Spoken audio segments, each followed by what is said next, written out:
Good morning. This is Father Stephen Kelly from St. John's Church in Detroit. We're continuing our series of daily morning meditations where we generally look at one or another of the lessons that are assigned for morning or evening prayer, what is known as the daily office lectionary. Today for Monday, let's take a look at this evening's evening prayer reading from St. Matthew's Gospel. We're now up to chapter 22, beginning at verse 15.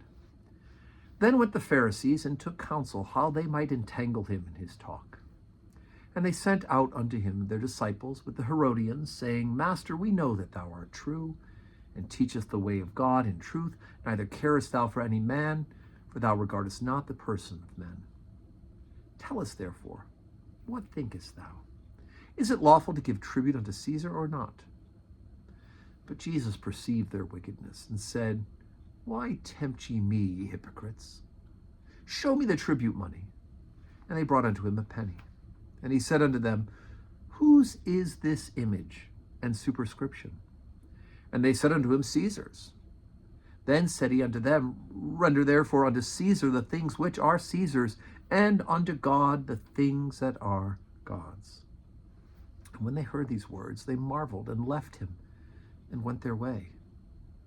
The same day came to him the Sadducees, which say there's no resurrection, and asked him, saying, Master, Moses said that if a man die, having no children, his brother shall marry his wife and raise up seed unto his brother.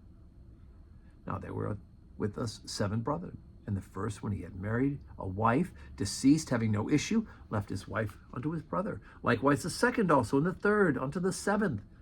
And last of all, the woman died. Therefore, in the resurrection, whose wife shall she be of the 7? For they all had her. Jesus answered and said unto them, Ye do err, not knowing the Scriptures nor the power of God. For in the resurrection they neither marry nor are given in marriage, but are as the angels of God in heaven. As touching the resurrection of the dead, have ye not read that which was spoken unto you by God, saying, I am the God of Abraham, and the God of Isaac, and the God of Jacob? God is not the God of the dead, but of the living. And when the multitude heard this, they were astonished at his doctrine. So here we get the 2 big camps of the religious leaders in Jesus' earthly ministry time. You have the Pharisees, along with the Herodians, those who were followers of King Herod. They come and they try to trip him up by getting him to say that they shouldn't pay taxes, because then they'll have something to accuse him to the magistrate. This guy's saying we shouldn't pay taxes. By that thing will get the Romans to sweep you up quicker than that if you're telling people not to pay their taxes. And Jesus turns around and says, look, give Caesar things are Caesar's, God things are God.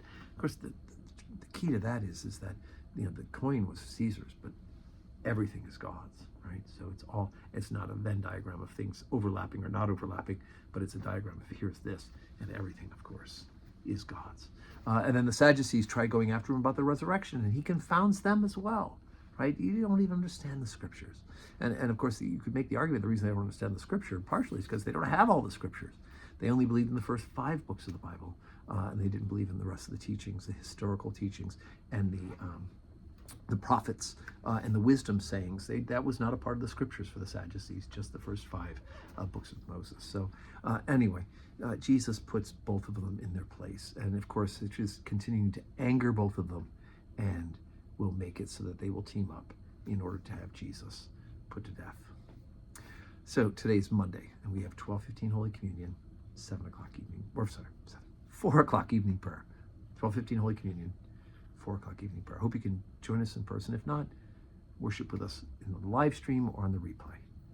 May God grant you a Monday. Grant all of us a Monday that's full of blessings.